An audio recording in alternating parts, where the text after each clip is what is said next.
Hey guys, welcome back. Bolt Spider here, and I'm with another metagame report for the OCG to see what they're up to.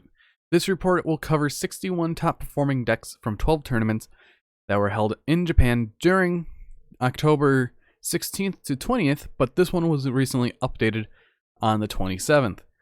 And Battle Chaos was introduced, only available in Japan because it was delayed everywhere else, so that's quite sad for them. And if we look, Famine Knights is taking a huge 32%, almost 33% next to Sword Soul at 16.4%, with everything else under 5% being Drytron, Eldritch, Flunderies, Heroes, Invoked Thunder Dragon, and Tri Brigade, with many other decks. As we see here, there's this one deck right here, which is Destiny Hero, Cyber Dark, Famine Knight, Orcus, Chaos, Dragon, Link. And I'll definitely show you that once we're done going over all of this. So first up, we have Famine Knights. It is Destiny Hero Brave Famine Knights have mostly switched over to the build developed by Aroma. This build drops IP Masquerena completely, and instead it focuses on the Artifact Scythe strategy. During opponent's draw phase, Fogblade Graveyard effect is used to summon out Breaksword to the main monster zone of Rusty Bardiche, so it points to it and triggers the Bardiche to destroy the set Scythe. This would trigger Artifact Scythe effect to special summon from the graveyard and forcing the opponent to respond with Forbidden Droplets to negate Scythe's effects. During the opponent's standby phase, Destiny Hero Destroy Phoenix Enforcer could be activated to destroy both Dagda and Scythe. Artifact Dagda effect would special summon Scythe from the graveyard, thus triggering its effect again, because the opponent causes the opponent to be unable to special summon monsters from the extra deck. Also, the Dark Charmer is a new card from Battle Chaos, added to the extra deck and extremely impactful to the Phantom Knight mirror match. So here's the list that they're running, and it is just Brave Phantom Knight Destiny. And this is a deck that I'm going to be scared when it comes over here with the Brave token, since it summons out a pure Omni Negate.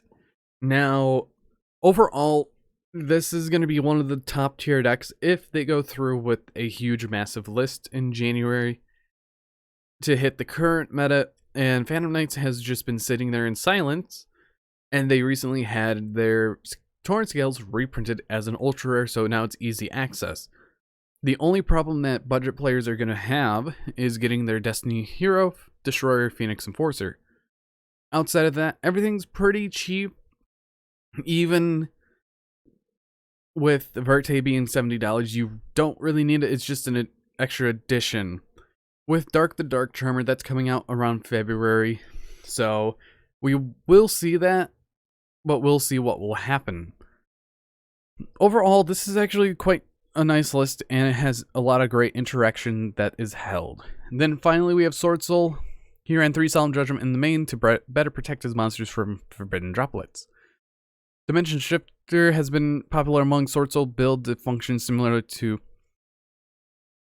Lancia in that it buys a turn by denying the opponent of their graveyard effects, while under the effect of Lancia, the opponent could still activate Fusion Destiny and with Destiny Hero Destroy Phoenix Enforcer. But under the effect of Dimension Shifter, Destiny Hero Destroy Phoenix Enforcer would be destroyed by the effect of Fusion Destiny at the end phase, and it will get banished, which is a nice counter. Now, Cosmic Cyclones are in the side deck, can be chained to Anti-Spell Fragrance and Imperial Order. It also is a good way to stop Artifact Scythe when the opponent activates the destruction effect of Bardiche or Phoenix Enforcer. Cosmic Cyclone can be chained to banish or set Scythe, preventing it from being destroyed and thus denying its trigger. And we have Sword Soul Catastrophe Xingling Long Yun, and it is a brand new card in Battle Chaos. So we definitely see them playing one of it. And it's very useful to stop Prank Kids, Magical Meltdown, Fire Formation Tenki, and Zodiac Barrage. So here's the list. It looks very standard, but they're now playing the Solemn Judgments, citing the D-Shifters, and just many other good cards depending on the matchup that there is. As you can see, they're playing triple Maxi, triple Ash Blossom, and double Nibiru, and most decks have been actually dropping Crossout Designator outside of a couple. If the deck needs it, it needs it, but if it doesn't, it really doesn't, because Sword Soul is one of those decks that's just super linear and really doesn't need the crossouts. Now, if we look at the extra deck, they're running the classic Zeus with the Heartland Draco, because Heartland Draco can attack directly with a number 97 Draglubian with a number 100 Numeron Dragon. So you can summon out Heartland Draco or Numeron Dragon depending on which one you need. Overall, this is an interesting list to look off of, and they're actually playing Final Sigma, which is a interesting tech choice, but pretty good one. Other notable tech choices that they have, they are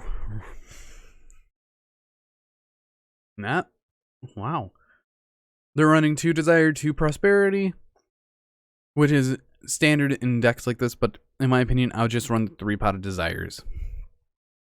They're also citing the 1 Droplet and maining the 1 Droplet just in case, which is actually a very good strategy to put other things in the deck. But other than that, the conclusion, Phantom Knight's taken an overwhelming lead. It has doubled the amount of top placements compared to Sword Soul trailing behind in second. Despite the various threats such as Kaiju, Super Polymerization, Dark Ruler No More, Forbidden Droplets being thrown at it, Phantom Knight was still able to modify its own build to adapt to the metagame and remain at the top, proving its resilience. So this could show that Phantom Knights might actually get hit in the OCG soon. And if it translates well over here, because I feel like we're a ban list behind them and a metagame behind them, we'll definitely see how that works out. And they also mentioned Battle Chaos also has some other new cards that are seeing competitive play. Fluunderies and the Journey Preparations is a spell card that adds 1 Fluunderies monster or field spell from your deck to your hand, improving the consistency of Fluunderies decks. Illusion of Chaos is a new ritual monster that can be used to add Magician Souls from your deck. Destiny Hero Invoked and Shadul or Spirals are some of the decks that take advantage of the increased consistency in opening with Magician Souls. Because Illusion of Chaos is such a good card, it searches out your Magician Souls and it puts it back into the deck, so you could dump that Illusion of Chaos with Magician Souls. It's a very nice tech for the deck, I believe. Magician Souls is any spellcaster, if I remember, because our lovely monster of Spiral was banned because it was a level 7. But one of the decks I wanted to showcase that was in here, the Destiny Hero Cyber Dark Phantom Knight Orcus Chaos Dragon Link. It is a 60 card deck, and this is the deck list for it. Now, how do we find deck lists like this? There is a website called ntucgm.blogspot.com, and it has every single metagame report in more detail. Now, this one was posted from the November 11th to 17th, so there's probably going to be one coming out soon.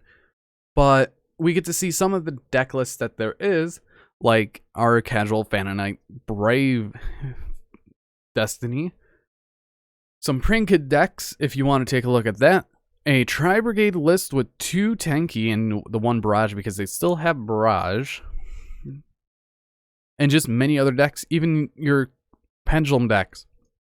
But this is a deck that I want to take a look at.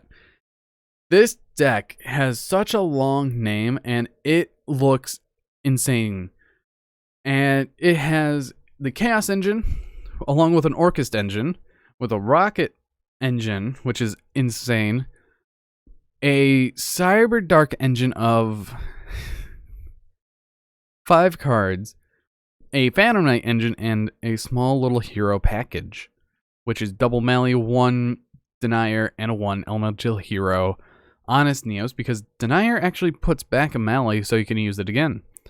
Then we have the quick launches, the droplets, chaos spaces, fusion destinies, and just so many other cards. They're even running the 1 Cyber Dark spell card that was just released.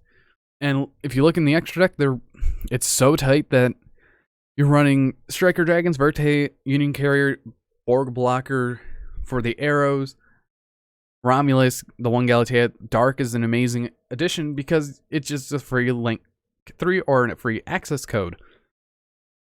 The Bardiche, the Nightmare, Unicorn, pretty much everything staple that you could try and jam into 15 cards. And this managed to take a top, which is insane.